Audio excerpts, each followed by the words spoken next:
Microsoft SQL Server output component enables users to output the contents of a table or view from their cloud data warehouse to their Microsoft SQL Server database.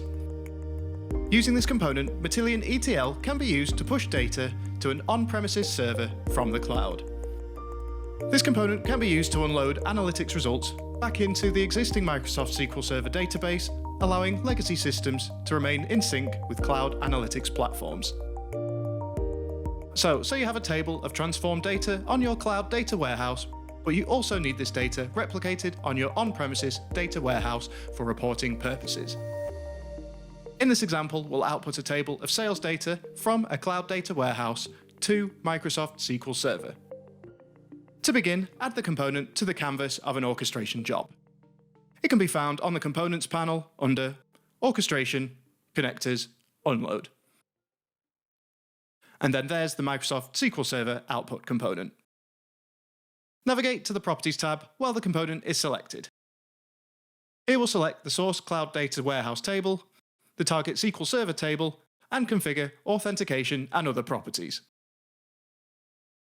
A SQL Server endpoint is the point of entry into SQL Server. This is required to gain access to your SQL Server database. You should speak to your SQL Server database administrator if you're unsure of the endpoint details. Then input the name of the database you want to output data to, and enter the username and password for your SQL Server. You can store the password in the component. However, we recommend using Matillion's built-in password manager, so credentials can be used across multiple components easily. Once you've done that, click OK. You can use JDBC options to define connection parameters. The full list of available options can be found on the Microsoft documentation site. Select a schema and then a table currently stored on your cloud data warehouse, which you want to output to your Microsoft SQL Server database. So, for our example, the table of sales data, which we're outputting to SQL Server for reporting purposes. Then we'll need to select the target schema on the SQL Server database and the name of the table as it will appear on SQL Server. Be aware that using the same name as an existing SQL Server table may replace the existing table depending on your table maintenance settings. And we'll go through the table maintenance settings and what they do shortly. For the source schema, you can either choose a specific schema or use environment default, a special value that will use the schema defined in your Matillion ETL environment. Under Load Columns, we'll select the specific columns to be output. For this example, we'll select all columns so that the source cloud table and target SQL Server table are the same.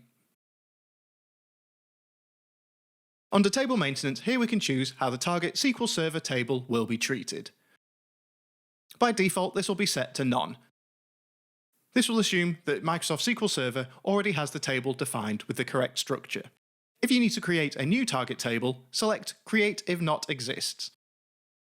Or if you'd like to drop the existing table and replace it with a newly created table, then select Replace. Using Replace will drop the existing target table with the same name and all of its data. So be sure to check this is the intention before using this option.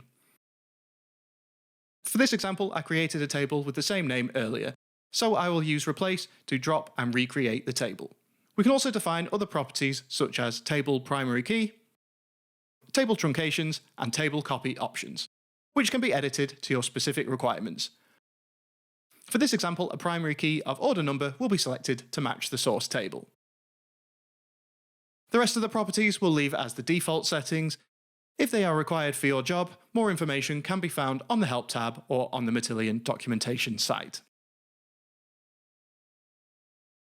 Then, once the job has successfully validated, we can run the job by right-clicking on the canvas and selecting Run Job. We can see if the job has run successfully in the task window, which also includes the number of loaded rows. Your data will now be available on your Microsoft SQL Server data warehouse.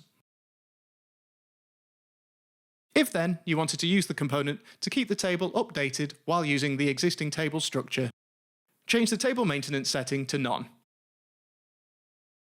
I've just added a new row to the source table.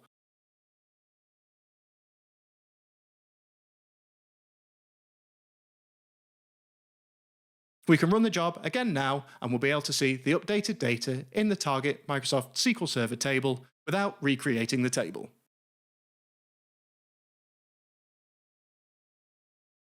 And there is our extra row of data. For full information on the Microsoft SQL Server output component, please visit the Matillion documentation site.